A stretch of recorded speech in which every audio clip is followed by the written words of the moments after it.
What is up, people? This is Abraham Walker with Ask A Walker, your Northern Virginia real estate agent. In this video, this is another Landlord Corner where we're telling you all the secrets, right? We're actually going to talk to you today about marketing your property like a pro, online, like a pro.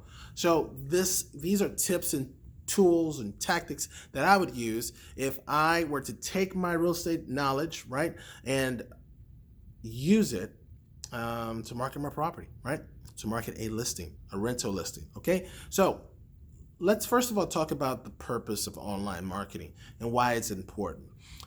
Today, most people are not calling signs, right? So either people are driving by the property and maybe they know of the property in the community, or they're online. A lot of your traffic, maybe 80 to 90% of your traffic is going to come from online marketing. So it's very important that you take this part of the rental marketing process serious, because it will determine how long your property stays on the market and if it's going to be vacant for a long period of time. Okay, so the very first thing you want to do is, if I were you, is I would look at making a very nice description, right? So this property description, this is actually going to communicate with words how you feel about this particular property. Like, what is important about this property to this particular buyer or particular tenant, excuse me.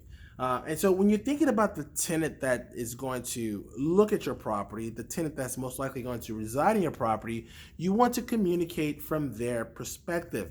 If it's a dog-friendly community, then you want to address that up front, right? So you want to think about, who is my target audience, right? If you have a condo in Arlington, then maybe you're going to highlight the walkability or the ease of use.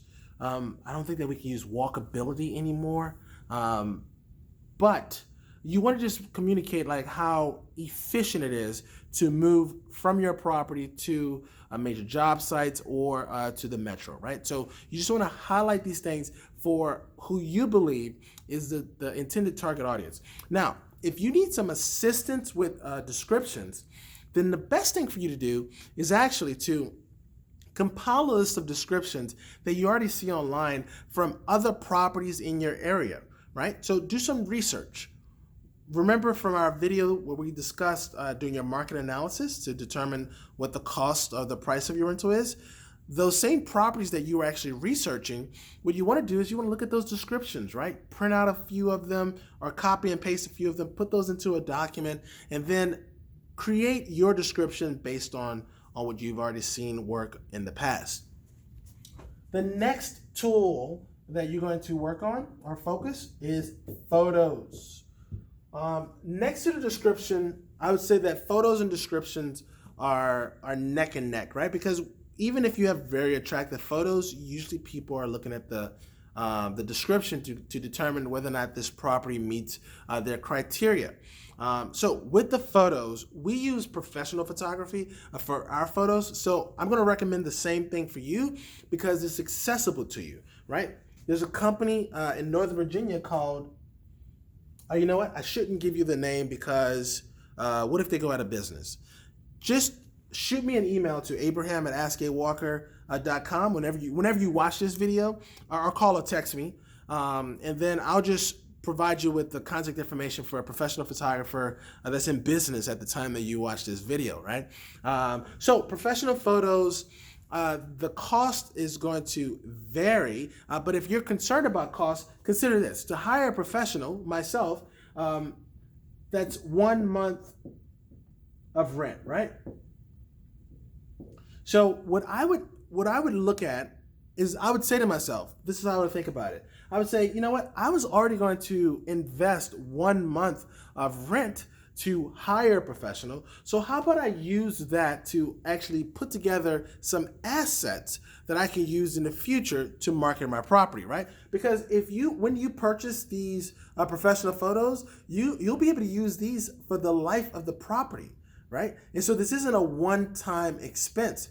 This is going to be an expense that you can actually offset you're going to feel the benefit of every year you own the property, right? So we're going to go with professional photos. I guess one thing I should tell you, with professional photos, it takes anywhere, I would say that from the time that the photos are taken, it's going to take about 48 hours to get those photos back, right? So just keep that in mind when you're evaluating using professional photography. Now, the next two options, I would say these are bonus options. We don't see them done on a regular basis. I mean, very rarely do we see it done. And that doesn't mean that you shouldn't set yourself apart from the other listings that are on the market. So another tool I would recommend is a 3D tour. Now, a 3D tour is a new piece of technology that's been around for about, I'm not going to tell you the date because whenever you watch this video, that date won't make sense. Excellent. Okay, so 3D tours is just a cool piece of technology that allows the user to maneuver through the property from their computer, from their smartphones, from whatever mobile device they use, right? And so this 3D tour will assist you actually in having less appointments. Now, what you're probably thinking is, Abraham, why would I want less appointments? Well, what you want really out of an appointment is you want somebody who actually is interested in the property, not someone who's just looking at the property to either, kind of rule it out, or maybe they're months away from really doing anything and they're just kind of getting an idea of what the market bears. Well, this 3D tour is going to decrease your showings, and it's going to make sure that the people who are interested in a property are very interested, right? Because they've already looked at the tour. You could send them a link to this. This is also something done by a professional, right? So this again, you're going to be looking at a 48-hour to 72-hour turnaround for this service here. And remember, just look at it as, okay, great, I was going to invest a month into using a professional agent to find a tenant. So I'm going to use that investment to get these assets. This is another asset you'll be able to send out to people, send out to potential tenants in the future, right?